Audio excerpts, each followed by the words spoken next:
Hello বন্ধুরা, market bulletin with Soumen আপনাদের সকলকে স্বাগত জানাচ্ছি। আজকের টপিক হচ্ছে মিউচুয়াল ফান্ড সহি হে। তো মিউচুয়াল ফান্ড সহি হে, এই কথাটা সবচেয়ে বড় আমার বিগেস্ট প্রশ্ন। মিউচুয়াল ফান্ড আদৌ কি সহি হে? যদি সহি হে, তাহলে এই প্রশ্নটা সবার আগে জাগা উচিত আপনাদের, যে যখনই মার্কেটে কোনো সময় প্রবলেম হয় বা কোনো ক্র্যাশ সিনারিও হয়, আপনার মিউচুয়াল ফান্ডটা কি?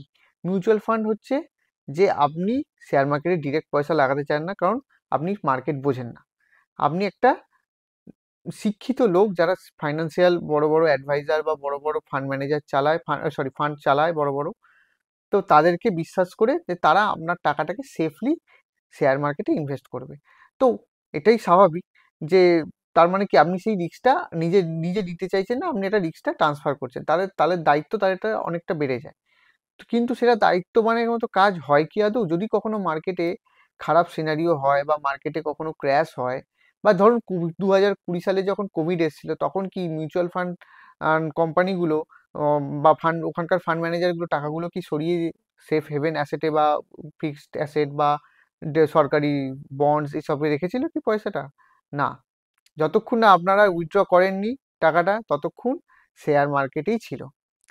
প্যানিক করে যখন রিটেল পাবলিক যখন প্যানিক করে মিউচুয়াল ফান্ড থেকে টাকা উইথড্র করেছে মার্কেটে এরকম ক্যাশ সিনারিওতে, তখন তারা শেয়ার বেচতে বাধ্য হয়েছে। মানে আপনারা যখন কিনতে ইচ্ছুক হবে তখন ওরা কিনবেন, তখন ওরা শেয়ার কিনবে, আর আপনারা যখন বেচতে ইচ্ছুক হবে তখনই ওরা বেচবে। মানে ওদের হাতে কিছু নেই। মানে আপনি ধরুন কথার কথা, আজকে মনে হলো শেয়ার মার্কেটে আজ থেকে এসআইপি শুরু করবেন।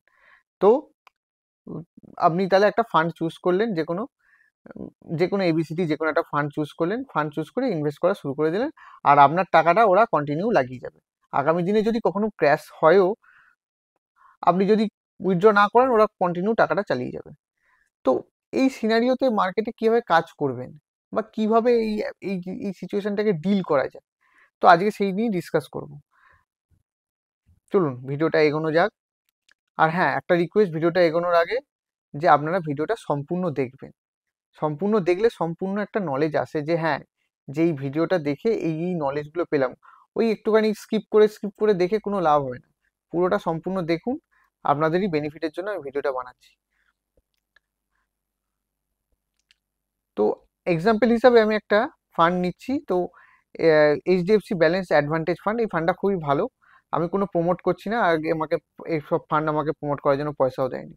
তো ফান্ডটা এমনি ভালো। তো এমনি ফান্ড নিয়ে একটা এক্সাম্পল হিসাবে আপনাদের একটা জিনিস দেখাচ্ছি। চলুন আগে একটা এক্সাম্পল সেট করি, তারপরে এক সেকেন্ড। হুম।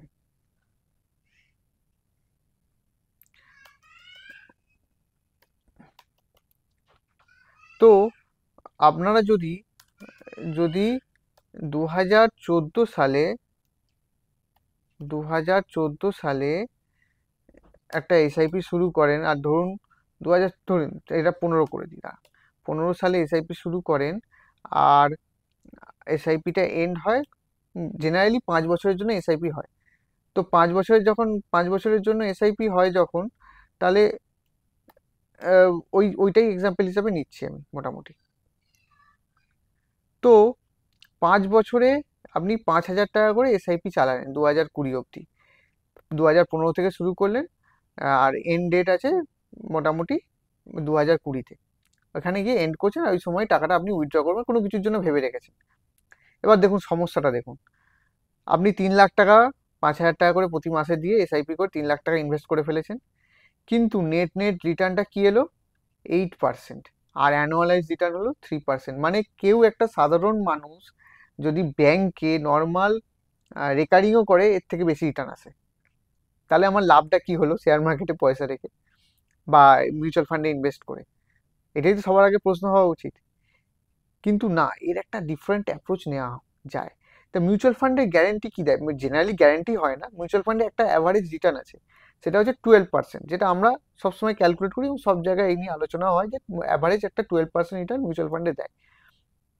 তো আমি বলছি যে মিউচুয়াল ফান্ডে যখনই দেখবেন অ্যানুয়ালাইজ রিটার্ন, আপনার অবভিয়াসলি এখন তো ফোন হয়ে গেছে, ফোনে আপনার ইনভেস্টমেন্ট সবসময় আপনি দেখতে পারেন, ইজি হয়ে গেছে। তো যখনই দেখবেন অ্যানুয়ালাইজ রিটার্ন আপনার 12%-এর উপরে চলছে, ধরুন এখানে একটা এক্সাম্পল হিসেবে নিচ্ছি, ধরুন 2019 সালে আপনি, তখন তো দেখছেন 2019 সালে আহ, এ- দাঁড়ান এক সেকেন্ড, 2019, তো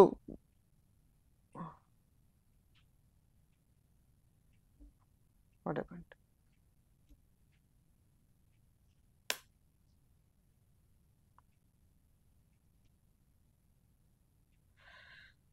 There is something, হ্যাঁ এই তো এসছে। হ্যাঁ, তো দেখুন 2019 সালে যখন চলছিল তো আপনার এসআইপিটা, 2019 সালে আপনার রিটার্ন কি ছিল অ্যানুয়ালাইজ? 14.73%, যেটা 12%-এর থেকে বেশি। আর আপনার প্রফিট দেখাচ্ছিল কত? 81,596, মানে এটা এক্সাম্পল হিসাবে নিচ্ছি আর কি। তাহলে আপনি যদি 2019 সালে, 20 সাল অবধি ওয়েট না করে 2019 সালে যখন রিটার্নটা দেখছেন যে 12%-এর উপরে আছে, তা আপনি যদি প্রফিটটাকে বার করে নিতেন, তাহলে কি এটা বেনিফিট হতো না আপনার জন্য? এটা ভেবে দেখুন। তো ওই সময় যদি আপনি 81,000 বার করে একটা আলাদা ব্যাংকে রেখে দিয়ে, বা একটা আলাদা করে সাইড করে দিয়ে রেখে যে কোনো জায়গায় যে কোনোভাবে ওয়েট করতেন যে মার্কেট কখন ক্র্যাশ হবে, বা মার্কেটে কখনো কারেকশন বা বড় কারেকশন বা কোনো ক্র্যাশের সিনারিও তৈরি হবে কিনা। দেখুন 2020 সালে যে ক্র্যাশ, ওরকম বড় একটা ক্র্যাশ আসবে সেটা কেউ জানে না, ঠিক আছে, কেউ জানতোও না। ইভেন আমিও জানতাম না, বড় বড় ফান্ড ম্যানেজার জানতাম, কিন্তু সিগন্যাল পাওয়া গেছিল যে ওরকম একটা কিছু হতে চলেছে, কিন্তু কতটা ফল হবে কেউ জানে না। ওটা একটা বিগেস্ট, এবার পরবর্তীকালে দেখা গেছে ওটা একটা বিগেস্ট অপরচুনিটি ছিল। ওই করোনার যে কোভিডের টাইমে যে মার্কেট 7,500-এর নিফটি যে লো করেছিল, তাহলে ওটা একটা বিগেস্ট অপরচুনিটি ছিল। তো সেটা আমি যদি সাইডেও রাখি যে অত বড় ক্র্যাশ সবসময় হবেও না, আর ওটা লাইফ টাইমে মানে 100 বছরে হয়তো একবার এরকম টাইপের ক্র্যাশ হয়েছে। তো ওই টাইপের ক্র্যাশ যদি নর্মাল নাও ভেবে থাকি, যে 20% আর 25% ক্র্যাশ তো নর্মালি হয়ে থাকে মার্কেটে, ইউজুয়ালি 5 বছর অন্তর অন্তর, 4-5 বছর অন্তর অন্তর। তা আপনারা যদি প্রফিটটা বার করে নেন, তাহলে সুবিধাটা কি হবে, যদি পরবর্তীকালে মার্কেট যদি ক্র্যাশ হয়ে যায় বা কোনো সময় কারেকশন আসে বড় সড়ো, তাহলে এই টাকাটাকে আপনারা আবার, ধরুন আপনি এখান থেকে কিছু খরচাও করে ফেলেন, ধরুন মানলাম 30,000 টাকা খরচা করে ফেলেছেন, বা বাদ বাকি 50,000 তো রয়েছে, 50,000 এসআইপি কন্টিনিউ চলছে। এসআইপি 2020 সাল থেকে আপনি বাড়ি রাখতে পারেন, কারণ আপনি ক্যাশটা কিছু উইথড্রল করে রেখেছেন। তাহলে কি হলো, তাহলে ওইখান থেকে 50,000 টাকা আপনি লামসাম মার্কেট ক্র্যাশে বা মার্কেটে কোনো বড় কারেকশনে আপনি ওখানে লামসাম ইনভেস্টমেন্ট করে দিলেন। এই একটা মিউচুয়াল ফান্ডকে আমি এক্সাম্পল হিসেবে ধরছি, সেটা আপনি ডিফারেন্ট ডিফারেন্ট মিউচুয়াল ফান্ডে অল্প অল্প করে লাগাতে পারেন, কি একটা মিউচুয়াল ফান্ডকে বেশি করে লাগান, সেটা আপনাদের বিষয়, সেটা আমি জায়গায় যাচ্ছি না। কিন্তু প্রফিট বুকিংটা ইম্পর্টেন্ট টাইম টু টাইম। আর কখন প্রফিট বুকিং করা উচিত? যখন মার্কেটে অ্যানুয়ালাইজ রিটার্ন, যখন যে কোনো মিউচুয়াল ফান্ডে আপনি যেটা করছেন তার অ্যানুয়ালাইজ রিটার্ন যখনই দেখবেন যে 12%, 13%, 14%, 15%, ইভেন এখন এখন তো যারা যারা স্মল ক্যাপ মিড ক্যাপে যারা ইনভেস্ট করেছে, তারা তো 20%, 20%ও অ্যাভারেজ রিটার্ন এসে গেছে অ্যানুয়ালাইজ, যেভাবে মার্কেট এই বিগত আগামী 5 বছর চলেছে। তো অ্যাপ্রোচটা এইভাবে দেওয়া উচিত। আর ওই সময় দেখুন, কথার কথা, আপনি যদি কথার কথা ওই সময় এবার 2020-তে মার্কেট ক্র্যাশ হয়েছে, আপনি ধরুন 2020-তে লাগাননি, আপনি 2021-এ লাগিয়েছেন। এবার একটুখানি লামসাম ইনভেস্টমেন্টে আসি। ধরুন আপনি 50,000 টাকা,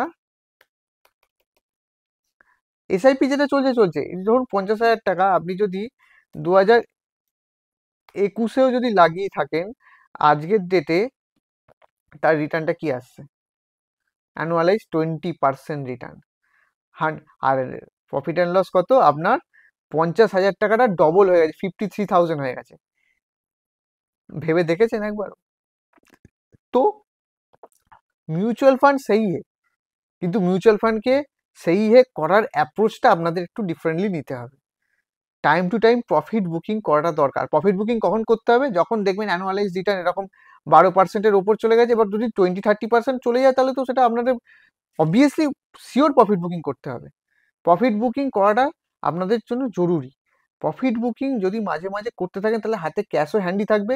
আর মার্কেটে যখনই কোনো বারে বড় কারেকশন হবে, বা আগামী দিনে কোনো সময় ক্র্যাশ কোনো সিনারিও তৈরি হবে, তখন আপনার হাতে ক্যাশটা থাকলে আপনি সেটা সঙ্গে সঙ্গে ডাম্প করতে পারবেন, সঙ্গে সঙ্গে মার্কেটে সেটা ঢোকাতে পারবেন। কারণ নর্মাল এসআইপি তো আমরা চলছে, আপনার তো ইনকাম চলছে, নর্মাল এসআইপি চলছে, সবই চলছে, কিন্তু এক্সট্রা ক্যাশটা আপনি কোথা থেকে জেনারেট করবেন? আপনার তো খরচাও আছে ফ্যামিলি, তাই ওই প্রফিটটা থাকলে ওই প্রফিটের টাকাটা আপনি ওই সময় ঢুকিয়ে দিতে পারবেন। তাহলে এবার বুঝুন যে মিউচুয়াল ফান্ড সেই হে। তাহলে এই প্রশ্নটা যখনই কেউ করবে তখন তার উত্তরটা কি দেবেন? মিউচুয়াল ফান্ড সেই হে ব্যাকেটে কন্ডিশন অ্যাপ্লাই। কন্ডিশনটা কি সেটা বুঝিয়ে দিলাম, যে profit booking time to time করা উচিত যে কোনো মিউচুয়াল ফান্ডে। আর সেই রিটার্নটা কোন অ্যাভাব রিটার্নটা কি, 12%, 13%, 14%, 20%, এই রেঞ্জে চলে গেলে তখন সেখান থেকে কিছু অ্যানুয়ালাইজ রিটার্ন, এটা মাথায় রাখবে। নেট রিটার্ন বলছি না, অ্যানুয়ালাইজ রিটার্ন যখনই একটুখানি মানে অ্যাভারেজ রিটার্নের থেকে বেশি থাকবে, 12%-এর ওপরে, 14%, 15%, 16%, 20%, ইভেন কখনো কখনো 30%ও হয়ে যায়, যেন যারা স্মল ক্যাপে ইনভেস্ট করে, স্মল ক্যাপ ফান্ডগুলোতে, সেখানে 30%ও রিটার্ন এসে যায়। তো সেই সব সিনারিওতে কিছু কিছু সময় প্রফিট বুকিং করাটা বেটার। তো সবার লাস্টে এটাই বলবো, মিউচুয়াল ফান্ড সেই হে, ইয়েস মিউচুয়াল ফান্ড সেই হে ব্যাকেটে কন্ডিশন অ্যাপ্লাই। যাক, ভিডিওটা ভালো লাগলে লাইক, শেয়ার, সাবস্ক্রাইব করবেন। আরও এরম ভালো ভালো টপিক নিয়ে আলোচনা করব, ভিডিও বানাবো। আপাতত নমস্কার।